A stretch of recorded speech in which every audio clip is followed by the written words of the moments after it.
मुज़ाकरात को रुकवाने के हवाले से अमरीकी अखबार तो इस वक्त भरे पड़े दिखाई देते हैं,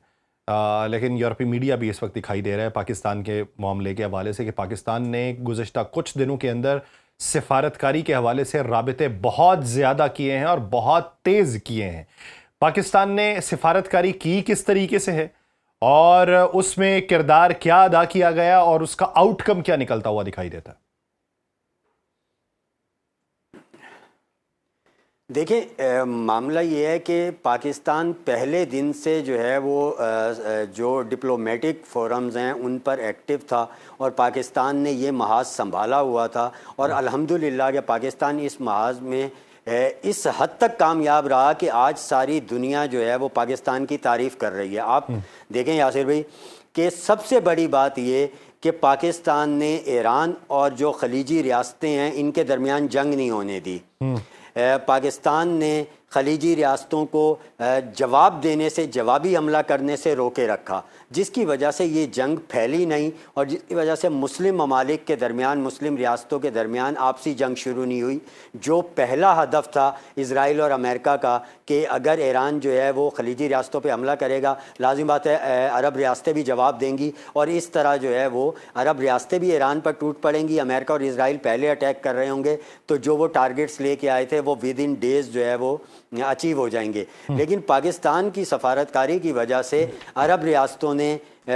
मुकम्मल तौर पे जो है वो गुरेज किया ईरान को जवाब देने से और वो सिर्फ अपने दिफा की हद तक महफूज रहे। उसी का नतीजा है कि आज ये चीज़ें सामने आ रही हैं कि अमेरिका को मुज़ाकरात की तरफ जाना पड़ रहा है और मुज़ाकरात के लिए भी पाकिस्तान पर भरोसा करना पड़ रहा है। अब ये देखें कि पाकिस्तान की कामयाबी ये है कि यहाँ पर दोनों जो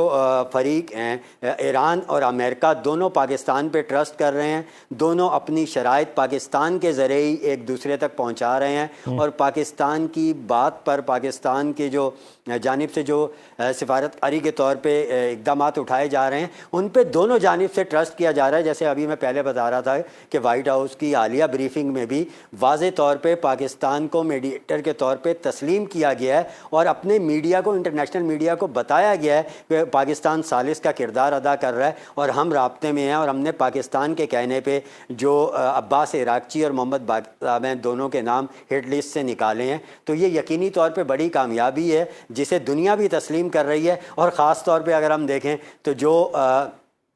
भारतीय जो वज़ीर ख़ारजा हैं उनके जो बयानात हैं उनसे हमें अंदाज़ा हो जाना चाहिए कि पाकिस्तान डिप्लोमेटिक फ़ोरम पर किस हद तक कामयाब जा रहा है। अच्छा, मैंने एक क्लिप देखा जो इस मंजरनामे में ये सारा मामला अयां करता है कि मोहम्मद हुसैन बाकरी हैं जिनका ताल्लुक़ ईरान तेहरान से है। वो आसमा शराजी साहिबा के प्रोग्राम के अंदर बैठे हुए थे और आसमा शराजी साहिबा ने उनसे सवाल किया मौजूदा सूरत हाल के तनाजुर में कि क्या क्या खदशात हैं। तो उन्होंने फॉल्स फ्लैग ऑपरेशन या फॉल्स फ्लैग अटैक के हवाले से 3 सूरतें जो थीं उनको अयां किया। पहली सूरत ये है कि सीस्तान बलूचिस्तान से अटैक होगा, वहाँ पे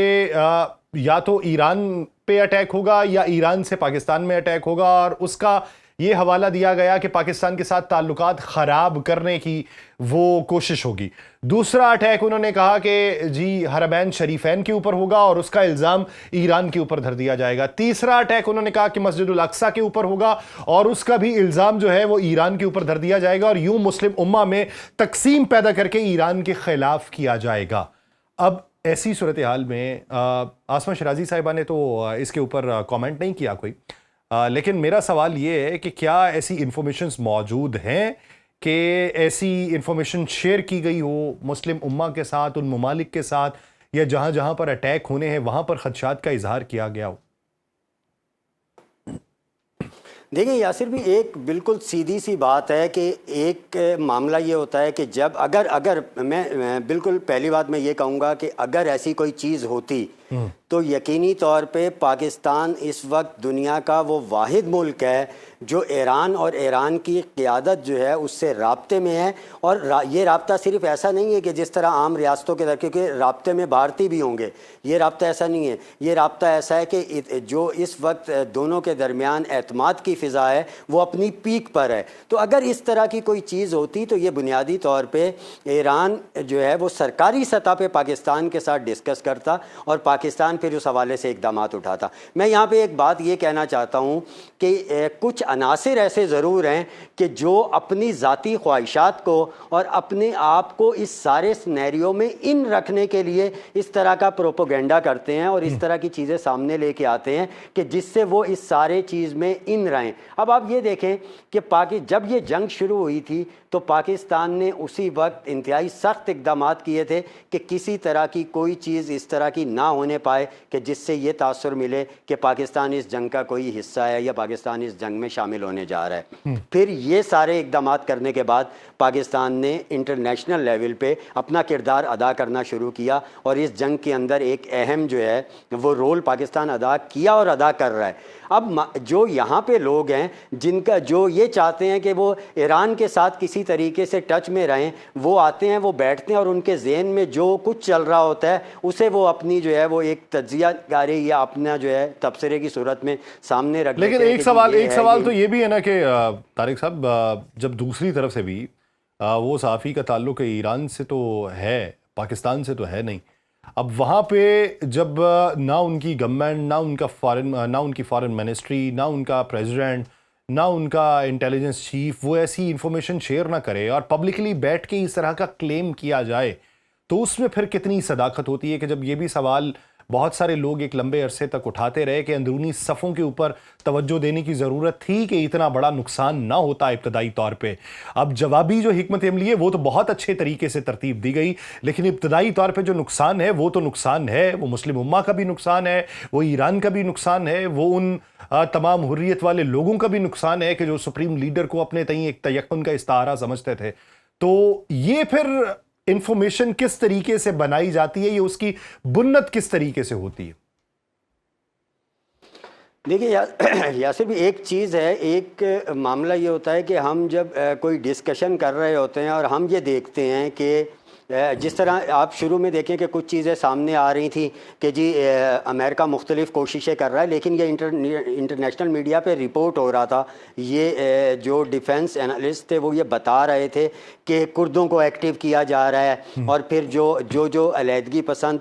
गिरोह हैं, क्योंकि बहुत कलील तादाद में हैं, तो वो जो गिरोह हैं उनको सरगर्म करने की कोशिश करेगा अमेरिका। तो ये वो सारे इम्कानात थे जिन्हें जो है डिस्कस किया जा रहा था और वो चीज़ें सामने आ रही थी। फिर आपने देखा कि कुर्दों से अमेरिका ने राब्ता भी किया, लेकिन ये जो पाकिस्तान के हवाले से एक चीज़ जो है वो सामने लाने की कोशिश की जा रही है, मैं ऐसा नहीं कह रहा कि सामने आ रही है, क्योंकि अगर ऐसी कोई चीज़ होती तो 100% ईरानी गवर्नमेंट जो है वो सरकारी सतह पे पाकिस्तान से रब्ता होता और ये सारे मामला सरकारी सतह पे डिस्कस होते, क्योंकि ये सिर्फ ऐसी चीज़ नहीं है। मुख्तलिफ मामलात में मुख्तलिफ जगह पर बातचीत में पाकिस्तान को घसीटने की इस जंग में कोशिश की गई है और पाकिस्तान की कामयाब सिफारतकारी का ही नतीजा है कि ना सिर्फ ये कि पाकिस्तान खुद इस जंग में शामिल नहीं हुआ, बल्कि इस जंग को अरब रियासतों और ईरान के दरमियान होने से भी रोके रखा।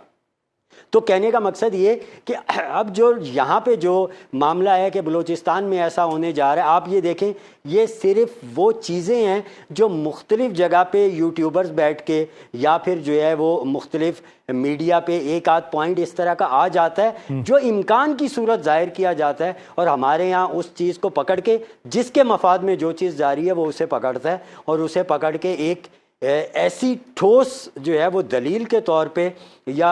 हम ये कह सकते हैं कि एक मुस्तनद ख़बर के तौर पे उसे पेश कर देता है। और चूंकि जंग में सबसे पहले मौत ही सच्चाई की होती है, तो लाजिम बात है जो चीज़ ज़्यादा बिक सकती है उसे मार्केट में फेंका जाता है। ये चीज़ चूँकि पाकिस्तान से अटैच है, इसलिए इसे जारी कर दिया गया कि जी वो बलूचिस्तान से भी इस तरह की चीज़ हो सकती है। मेरा ख्याल है कि ना तो ऐसी कोई चीज़ ईरान में मौजूद है, अगर होती तो पाकिस्तान से सरकारी सतह पे डिस्कस हो जाती, ना पाकिस्तान में मौजूद है और ना किसी ऐसी अटेम्प्ट का दूर दूर तक कोई नामो निशान।